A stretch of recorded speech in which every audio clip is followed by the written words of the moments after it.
हमारे प्यारे बापू, आज बापू और शास्त्री की जयंती है।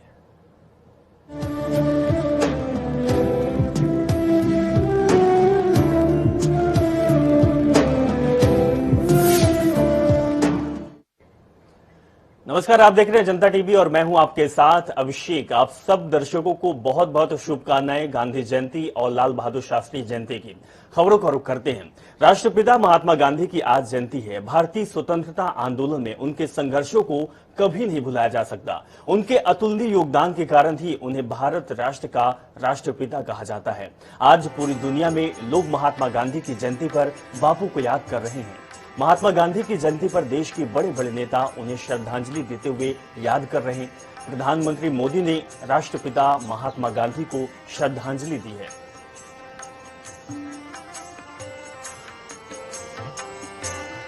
हम आपको तस्वीर दिखा रहे हैं। तस्वीर दिल्ली की है, जहां पर श्रद्धांजलि दी गई है महात्मा गांधी को प्रधानमंत्री मोदी के द्वारा। तस्वीर है राजघाट की, जहां पर प्रधानमंत्री मोदी राष्ट्रपिता महात्मा गांधी को श्रद्धांजलि अर्पित करते हुए नमन कर रहे हैं। तस्वीर हम आपको दिखा रहे हैं दिल्ली के राजघाट की, जहां पर प्रधानमंत्री मोदी सहित पूरे देश के राजनेताओं ने आज महात्मा गांधी और लाल बहादुर शास्त्री को नमन किया है। तो अंतर्राष्ट्रीय अहिंसा दिवस की सभी प्रदेशवासियों को हार्दिक शुभकामनाएं। इस तरीके की बात कही है। बता दें कि राष्ट्रपिता महात्मा गांधी की जयंती पर उत्तर प्रदेश के सीएम योगी आदित्यनाथ ने देश और प्रदेशवासियों को शुभकामनाएं दी। इस दौरान उन्होंने ट्वीट करते हुए कहा कि अंतर्राष्ट्रीय अहिंसा दिवस की सभी प्रदेशवासियों को हार्दिक शुभकामनाएं। तो आइए हम सभी अहिंसा के सिद्धांतों और राष्ट्रपिता महात्मा गांधी जी के शिक्षा एवं आदर्शों के अनुसरण का प्रण लेकर इस दिवस की सार्थकता प्रदान करते हैं। इस तरीके से नमन किया है सूबे के मुखिया योगी आदित्यनाथ ने।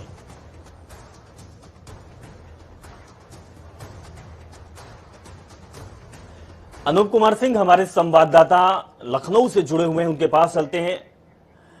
अनूप, आज गांधी जयंती पर अलग अलग जगहों पर और यह कहें कि पूरे देश के साथ उत्तर प्रदेश में भी धूमधाम से गांधी जयंती और शास्त्री जयंती मनाई जा रही है। उत्तर प्रदेश का क्या माहौल है आज?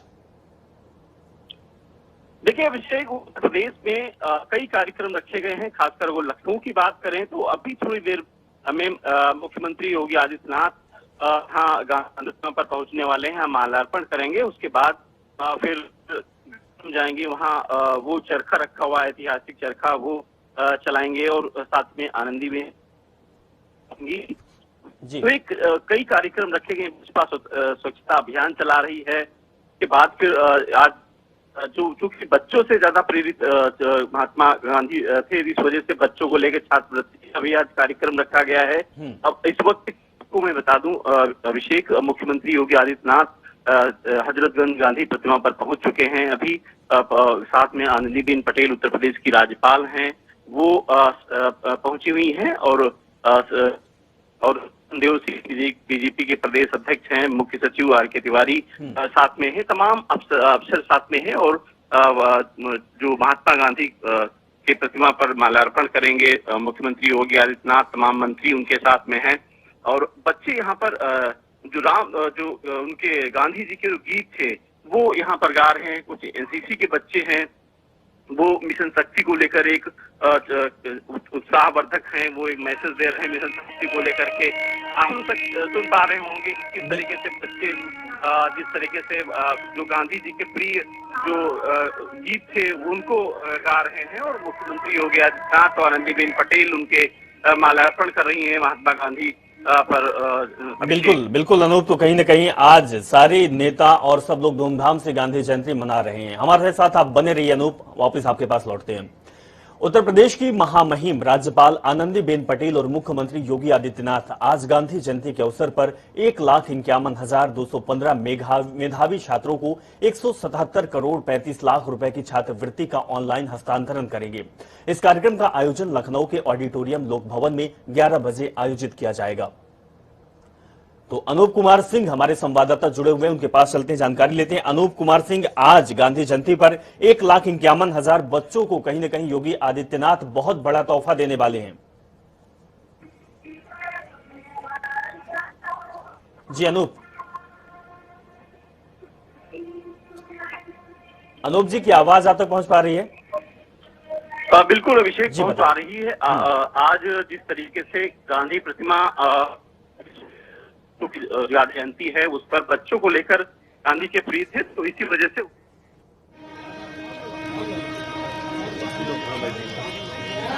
हम आपको तस्वीर दिखा रहे हैं लखनऊ से ऑडिटोरियम पे, जहां पर कार्यक्रम चल रहा है। और तस्वीर में आप देख पा रहे हैं कि सूबे के मुखिया योगी आदित्यनाथ और उत्तर प्रदेश की राज्यपाल आनंदीबेन पटेल भी मौजूद हैं, कार्यक्रम स्थल पर पहुंच चुकी हैं। और धूमधाम से गांधी जयंती और शास्त्री जयंती का आज कार्यक्रम चल रहा है।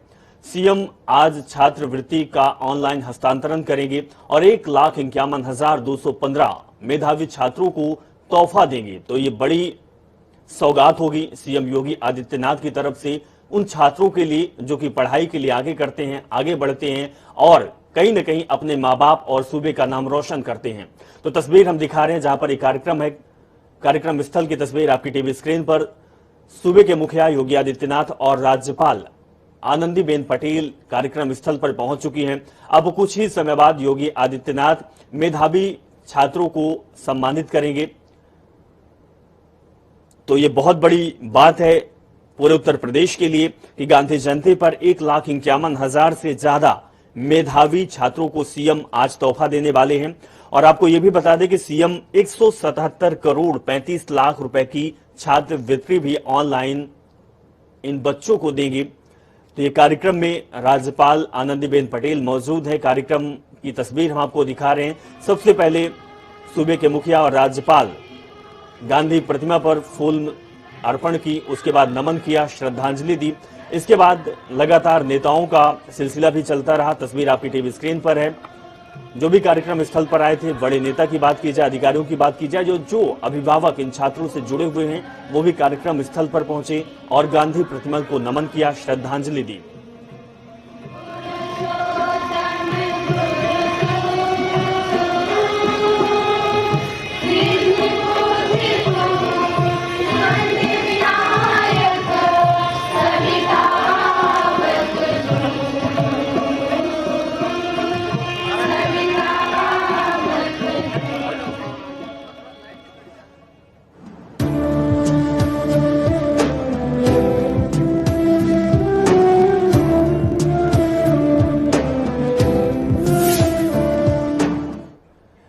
उत्तर प्रदेश सरकार की वन डिस्ट्रिक्ट वन प्रोडक्ट अब देश भर में धूम मचा रहा है। आपको बता दें कि सीएम योगी आदित्यनाथ ने बॉलीवुड एक्ट्रेस कंगना रनौत को इस योजना का ब्रांड एम्बेसडर नियुक्त करके हरी झंडी दिखा दी है। दरअसल एक्ट्रेस कंगना अपनी आने वाली फिल्म तेजस की शूटिंग के लिए लखनऊ पहुंची थी। इस दौरान वो सीएम योगी आदित्यनाथ से उनके सरकारी आवास पर मिली, जहां यूपी में बनने वाली फिल्म सिटी को लेकर चर्चा हुई। सीएम आवास में मुलाकात के दौरान योगी आदित्यनाथ ने एक्ट्रेस को रामलला का दर्शन करने के लिए अयोध्या आमंत्रित किया। कंगना ने सीएम योगी से कहा कि रामचंद्र की तरह तपस्वी राजा का यूपी में राज रहे। आपको मेरी बहुत बहुत शुभकामनाएं योगी जी। इस मौके पर सीएम ने कंगना को ओडीओपी का एक उत्पाद तोहफे में दिया। कानपुर में एक सनसनीखेज मामला सामने आया, जहां कल रात को कुछ अज्ञात बदमाशों ने सपा पार्टी के विंग युवा जन समाज जिला उपाध्यक्ष हर्ष यादव को बीच चौराहे पर दौड़ाकर गोली मार दी। इसके बाद हूटर बजाते हुए मौके से भाग निकले। ये देख हर्ष के साथी सन्न रह गए। आनंद फानन में उसे स्कूटी पर हर्ष को लादकर अस्पताल ले जाया गया, लेकिन उसकी मौत हो चुकी थी। ये वारदात बड़रा थाना क्षेत्र की सब्जी मंडी चौराहे की बताई जाती है। सूचना पर बड़रा थाने की फोर्स मौके पर पहुंची, जिसके बाद DCP south, ACP Govind Nagar और भारी फोर्स के साथ मौके पर जांच करने पहुंची, लेकिन देर रात हत्यारोपी का पुलिस कोई सुराग नहीं लगा सकी। शुरुआती जांच में वर्चस्व की लड़ाई सामने आई है।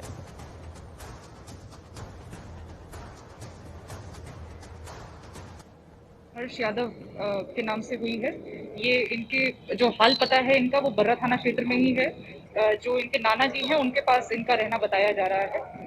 इनको गोली लगी है और ये भी फिलहाल मॉर्चरी में है। पोस्टमार्टम इनको किया जा रहा है और आगे की विधिक कार्रवाई की जा रही है। 2 व्यक्ति बताए जा रहे हैं। आगे जैसा आगे की जो विवेचना होगी उसमें जो निकल करके आएगा वो बताया जाएगा। आसपास कई सारे सीसीटीवी कैमरास हैं जिनको खंगाला जा रहा है और शीघ्र ही इसका अनावरण किया जाएगा। तो सपा नेता को गोली मारी है। इसी बीच इसी खबर पर एक बड़ी खबर भी सामने आ रही है। हम आपको बता दें कि सपा नेता हत्या मामले में कानपुर से बड़ी खबर आ रही है। सपा नेता हर्ष यादव की हत्या का आरोपी गिरफ्तार हो चुका है। आरोपी शिवेंद्र को पुलिस ने गिरफ्तार कर लिया है। पुलिस मुठभेड़ में आरोपी को गिरफ्तार किया गया है। बता दें कि समाजवादी पार्टी से जुड़ा हुआ है ये आरोपी। तो बड़ी खबर आ रही है कानपुर से, पुलिस मुठभेड़ में आरोपी को गिरफ्तार किया गया है। तो कल रात की यह घटना है और इसके बाद पुलिस लगातार तफ्तीश में जुटी हुई थी, आरोपियों को पता लगाने की कोशिश कर रही। इसी बीच एक बड़ी खबर आ रही है कि अब आरोपी को पुलिस ने गिरफ्तार कर लिया है।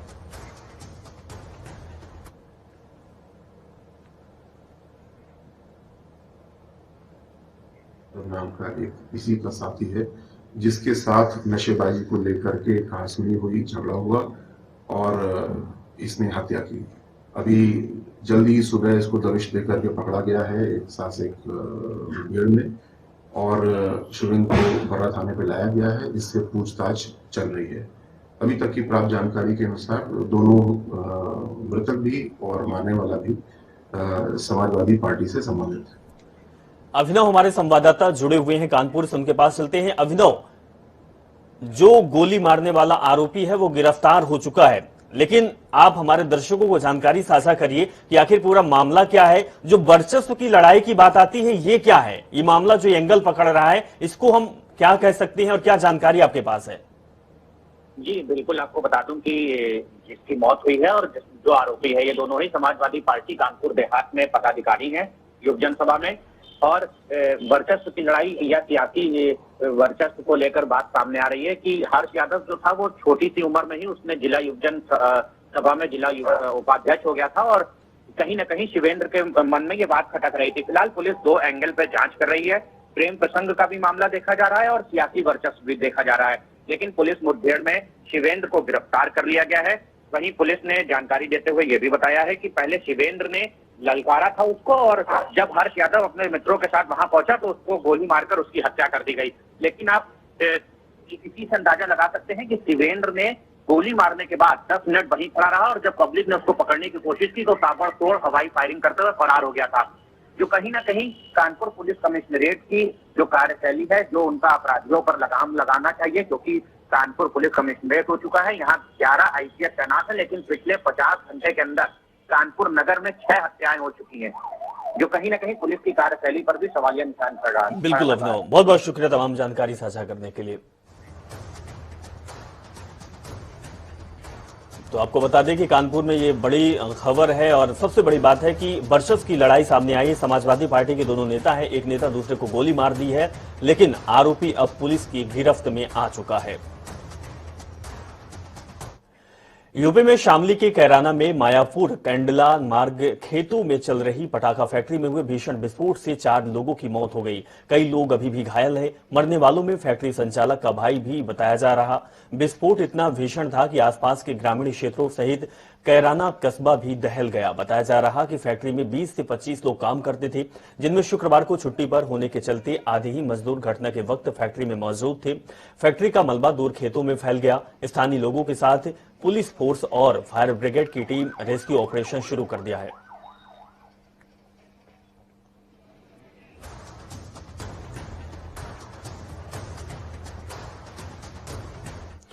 महात्मा गांधी और लाल बहादुर शास्त्री जयंती पर सीएम पुष्कर सिंह धामी रुद्रपुर में 181 फीट का तिरंगा फहराएंगे। विधायक राजकुमार ठुकराल ने दावा किया है कि रुद्रपुर का यह तिरंगा उत्तराखंड में अब तक लगे तिरंगों में सबसे अधिक ऊंचा होगा। जिला प्रशासन के अनुसार सीएम धामी शनिवार दोपहर करीब 1 बजे रुद्रपुर पुलिस लाइन हेलीपैड पर उतरेंगे। यहां से वे सड़क मार्ग से गांधी पार्क पहुंचेंगे। हाल में कैबिनेट में नजूल भूमि पर मालिकाना हक का प्रस्ताव पारित किया गया था। बताया भी जा रहा कि शनिवार के कार्यक्रम में इसके लिए सीएम और कैबिनेट का आभार भी जताया जाएगा।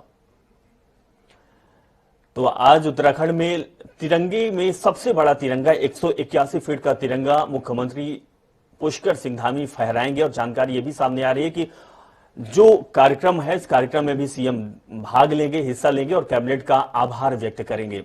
तो रुद्रपुर में एक कार्यक्रम होना है जहां पर सीएम धामी दोपहर 1 बजे के लगभग पहुंच जाएंगे और इसके बाद कार्यक्रम की शुरुआत होगी।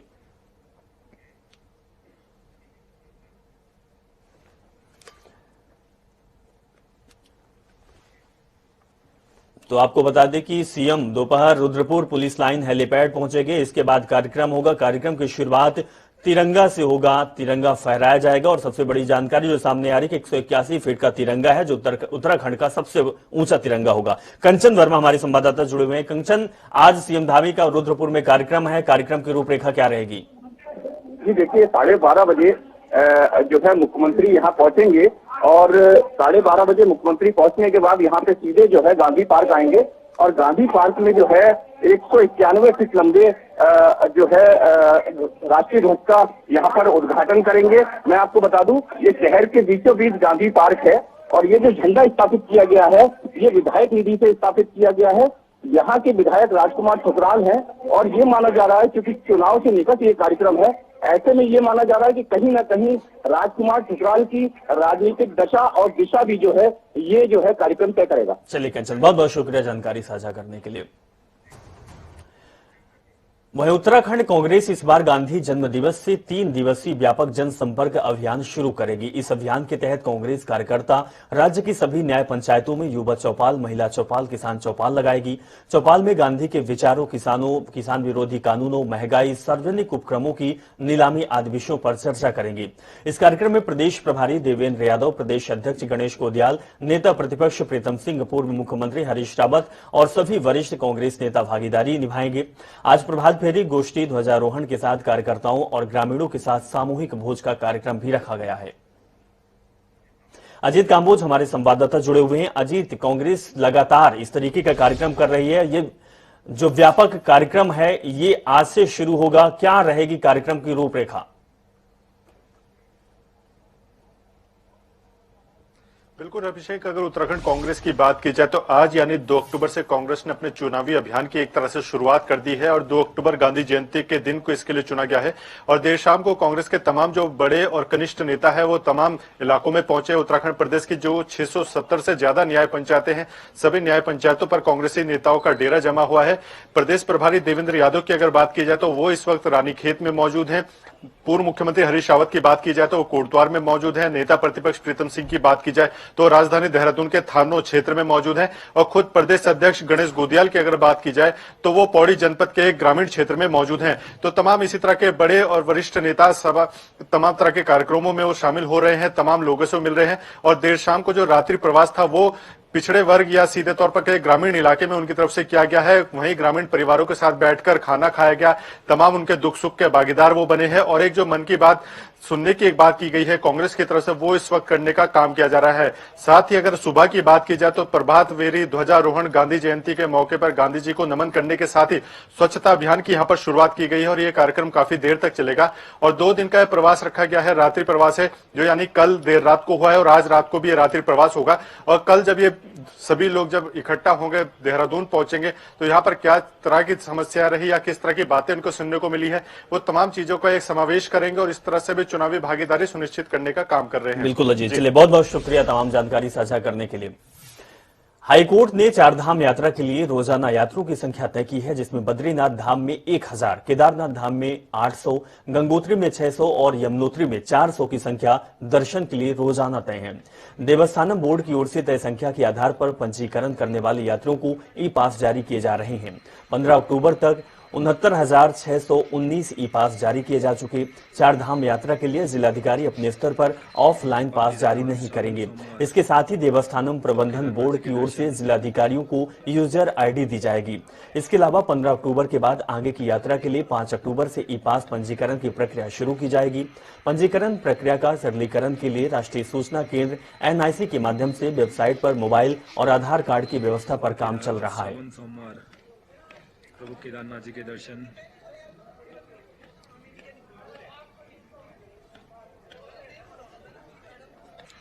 तो आपको बता दें कि 4 धाम यात्रा के लिए बहुत सारे यात्री हैं जो उनके पास ई पास नहीं है, वो जाते हैं लेकिन पुलिस और प्रशासन के द्वारा उनको वापस किया जाता है। हालांकि ई पास का कार्यक्रम जो है वो अगला 15 अक्टूबर के बाद से शुरू हो जाएगा।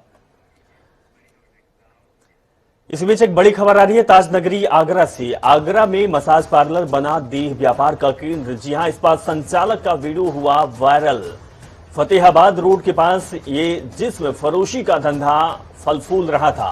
होटल डिलक्स की रेबल बॉडी स्पा में वीडियो वायरल हुआ है। ताना ताजगंज क्षेत्र की फतेहाबाद रोड का यह पूरा मामला है, जहां पर जिस्म फरोशी का धंधा खूब फल फूल रहा था। तो बड़ी खबर आपको दिखा रहे हैं, ताजगंज क्षेत्र की फतेहाबाद की घटना है, जहां से एक वीडियो भी वायरल हुआ है, जहां पर स्पा सेंटर की आड़ में देह व्यापार का धंधा लंबे समय से चल रहा था। बड़ी खबर आपको दिखा रहे हैं।